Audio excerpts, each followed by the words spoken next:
Hello everyone, this is Dean. I'm here today. I had a little bit of an issue this morning. I have a older Cub Cadet Premium Grade SS470 that I've been using for about the last 2.5 years or so to maintain my property here. I got about 50 acres or so here in West Virginia.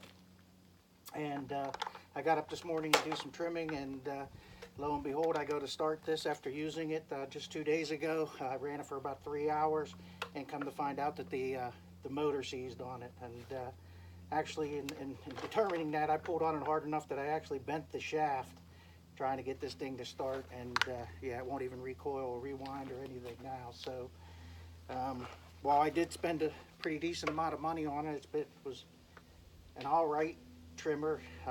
You know, I was okay with it. I just didn't feel like I bought it from Tractor Supply, spent over $200 on it. Only lasting 2 years. I just don't feel like it's something that I'd want to invest in that product again. So after watching surely others that are out there, I went out and went ahead and bought the STIHL. I bought the FS91R after watching several reviews from many other people out there, and I can say that after using it today for about 2 hours, I'm not disappointed in it at all. It's got more power than what I'll need to maintain the roads and my yards and stuff like that I'm trying to keep up around here. I'm sure you've seen enough videos on how to start these things and maintain it, but just wanted everybody to see what my new toy is, and as I start to use it around the property, I'm sure you'll get to see it on future videos. All right, thank you.